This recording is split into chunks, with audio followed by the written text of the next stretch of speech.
Hello दोस्तों, मैं आपका दोस्त आपका फ्रेंड फिर से एक बार समर्पण टेक्निकल से।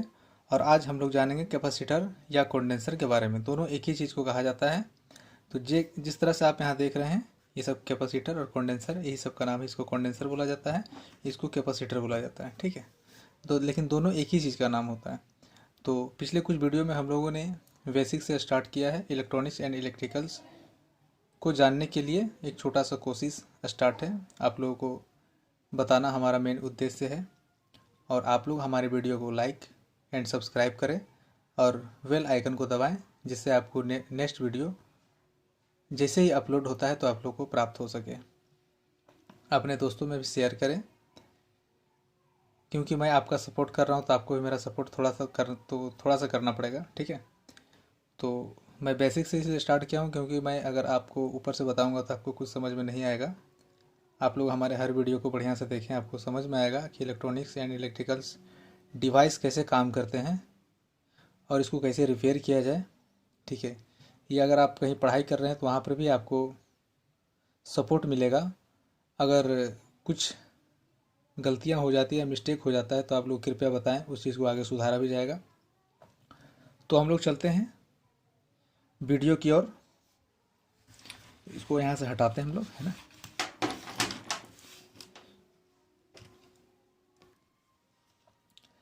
कंडेंसर मुख्यतः दो प्रकार के होते हैं। एक पोलर, दो प्रकार के होते हैं। एक होता है पोलर और एक होता है नॉन पोलर। तो पोलर को हम लोग डीसी में यूज़ करते हैं, जिसका प्लस और माइनस होता है। और नॉन पोलर का प्लस और माइनस नहीं होता है। इसको आप जिधर से भी लगा सकते हैं। तो इसको हम लोग एसी और डीसी दोनों जगह प्रयोग करते हैं। ठीक है। कंडेंसर के कुछ टाइप्स होते हैं। ऐसे तो कंडेंसर बहुत तरह के होते हैं, लेकिन कुछ कंडेंसर का मैं बताऊंगा कि कंडेंसर का टाइप क्या होते हैं। Types of capacitor.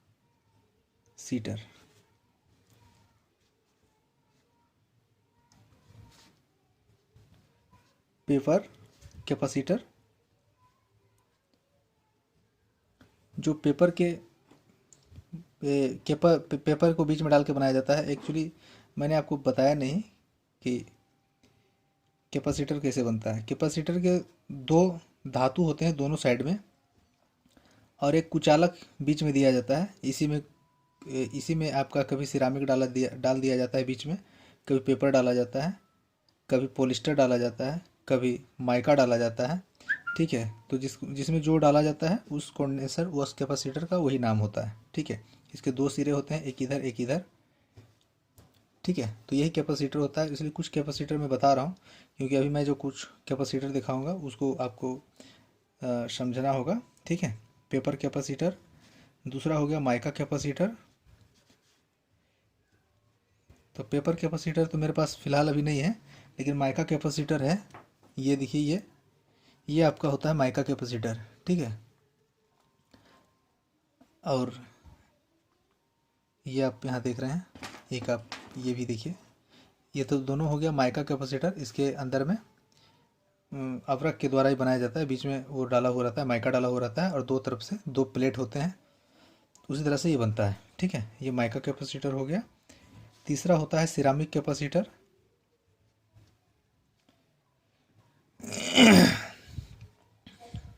Ceramic capacitor, ceramic capacitor भी हमारे पास है। ये बहुत छोटा सा कैपेसिटर होता है इस ढंग का, और यह बहुत ही कम वोल्टेज पर काम करता है, और ये फ्रीक्वेंसी पर भी काम करता है। ये आपका ऑडियो डिवाइस में बहुत ज़्यादा इस्तेमाल किया जाता है। ऑडियो डिवाइस में ऑडियो को इधर से उधर ट्रांसफ़र करने के लिए। ठीक है। और भी ये हर सर्किट में ये यूज़ होता है। इसका सबसे ज़्यादा यूज़ होता है, इसलिए आपको हर सर्किट में ये मिलेगा आपको। उसके बाद एक होता है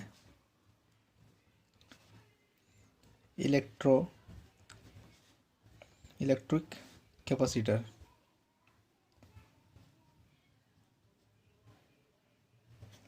जो कि ये हो जाता है ना। ये आप देख रहे हैं, ये जिसमें एक प्लस और एक माइनस होता है। ठीक है। इलेक्ट्रोलिक कैपेसिटर। प्लस में पांचवा होता है फिक्सेड कैपेसिटर। फिक्सेड कैपेसिटर में आपका ये हो जाता है जो कि बहुत ही वोल्टेज, इसमें 1 kV लिखा हुआ रहता है, ठीक है। 1 kV वोल्टेज 431 या 631 कुछ भी इसके साथ होता है, इसमें आपका लिखा हुआ है भी 631, ठीक है।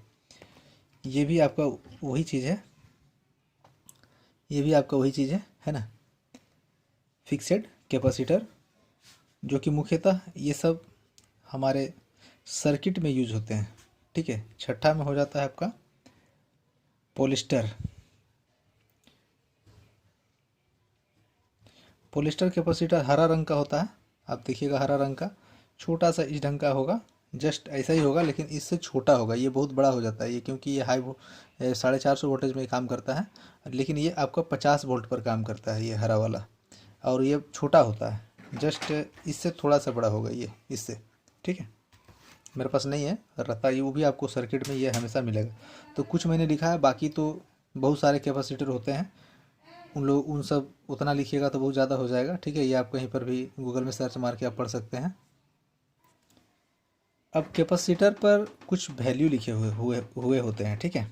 आप देखिए यहाँ पर लिखा हुआ है 22 म्यू एफ माइक्रोफराइड। म्यू एफ यहाँ पर यू दिया हुआ है, एम का उल्टा है यू, तो म्यू एफ मतलब होता है 22 माइक्रोफराइड, इसका वैल्यू हो गया। उसी तरह से आप इसको देख रहे हैं 120 माइक्रोफराइड 450 वोल्ट। 450 वोल्ट का मतलब हुआ कि 450 वोल्ट तक ये काम कर सकता है, ठीक है।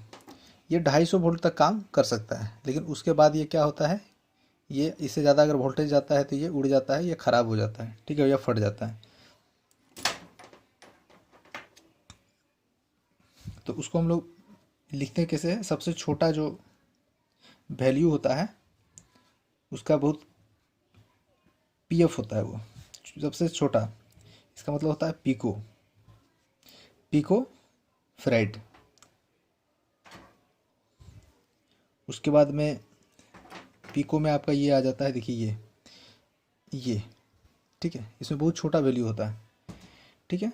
उसके बाद एनएफ हो जाता है जो कि बहुत कम यूज होता है, नैनो फ्राइड में हो जाता है। तीसरा हो जाता है आपका इससे थोड़ा सा बड़ा, ठीक है, इसी को माइक्रोफ्राइड, जो कि एम का थोड़ा सा उल्टा लिखा हुआ होता है, ठीक है, माइक्रोफ्राइड इसी को बोलते हैं, माइक्रोफ्राइड। और चौथा जो होता है म्यूएफ में होता है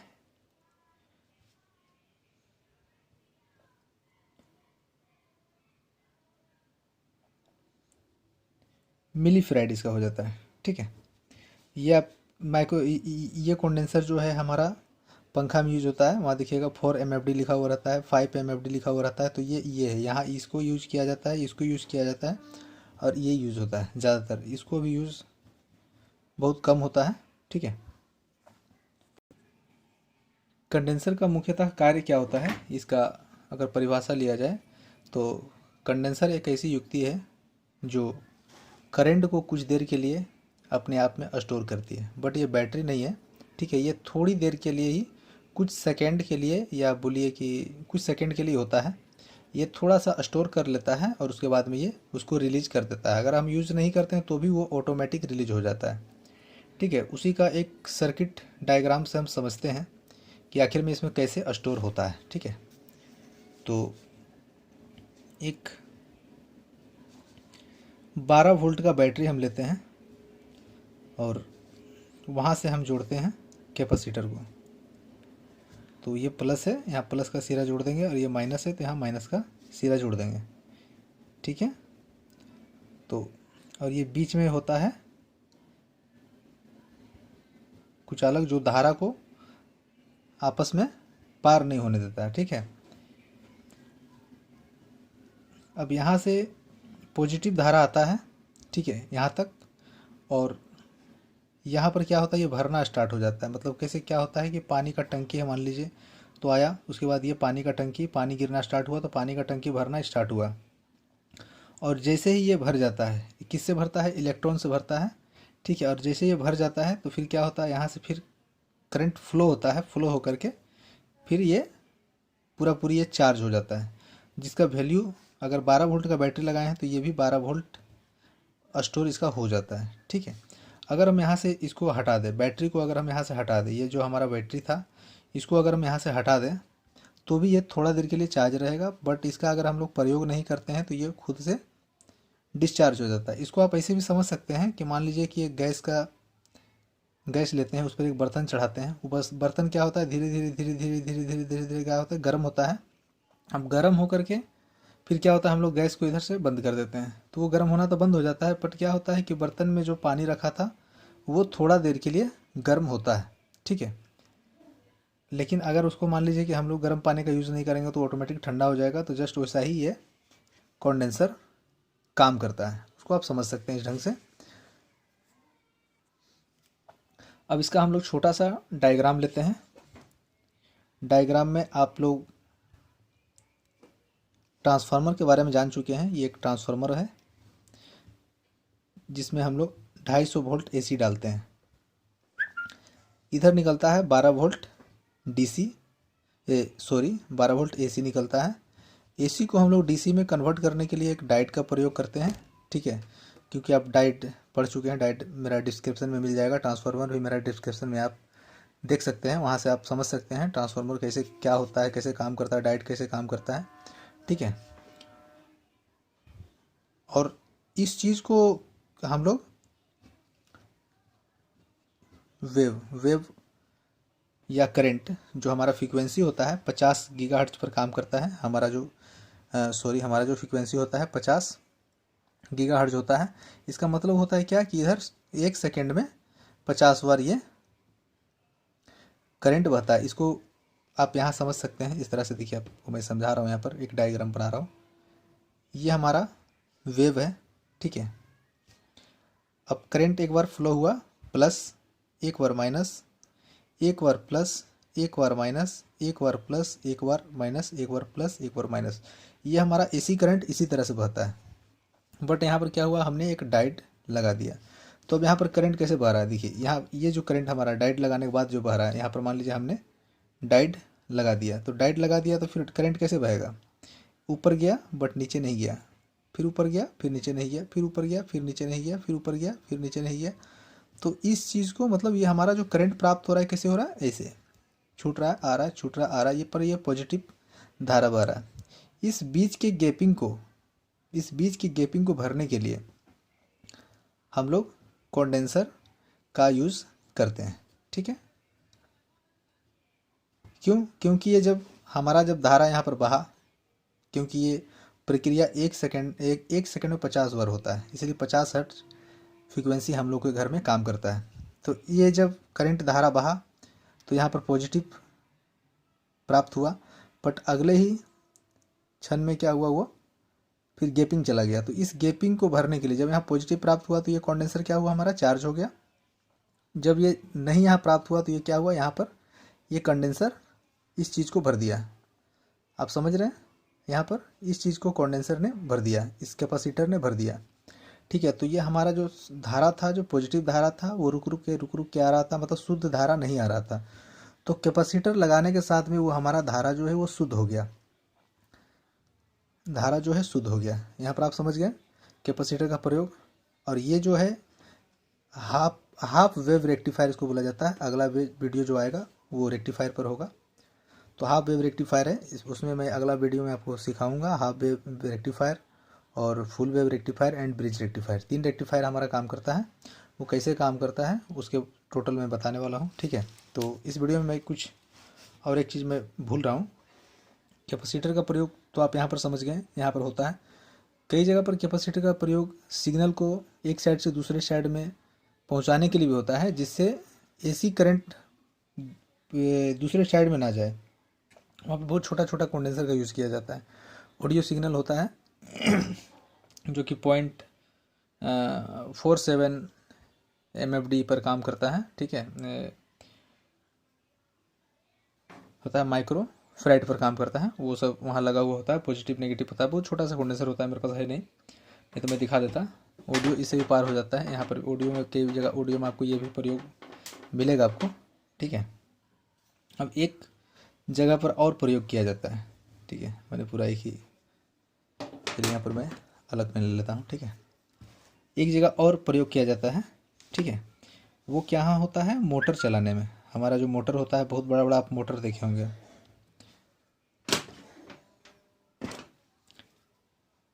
बहुत बड़ा बड़ा आप मोटर देखे होंगे, जो कि पानी का मोटर होता है, 1 HP 2 HP 3 HP ये सब। तो मोटर का जब यूज़ होता है तो वहाँ पर भी हमारा एक चीज़ होता है फ्रीक्वेंसी के साथ में। ठीक है, तो फिर से हम एक बार फ्रीक्वेंसी को समझा रहे हैं आपको, जो 1 सेकंड में 50 बार होता है। ठीक है, तो ये यहाँ से गया, ये करंट बह रहा है। ठीक है, अब बात को समझिएगा यहाँ पर, ये एक्चुअली ये पावर फैक्टर का है, इसको पावर फैक्टर बोला जाता है। पावर फैक्टर पर मैं एक वीडियो बनाऊंगा। ठीक है, पावर फैक्टर उसमें आप बहुत अच्छी तरह से समझ जाइएगा, बट यहाँ पर थोड़ा सा समझ लीजिए। तो ये जब हमारा AC करंट जब बह रहा है तो इसके साथ साथ, करंट के साथ साथ हमारा वोल्टेज भी बहता है, जो कि साथ में होना चाहिए, तो हमारा पावर फैक्टर बढ़िया रहता है और हमारा घर में बिजली बहुत बढ़िया आता है। ठीक है, अगर ये आगे पीछे हो जाता है, मतलब हमने मोटर चालू किया और वो क्या हुआ, मोटर वोल्टेज खींचा तो हमारा क्या हुआ, वोल्टेज आगे गया बट करंट हमारा पीछे रह गया, क्योंकि दोनों साथ में चल रहा था।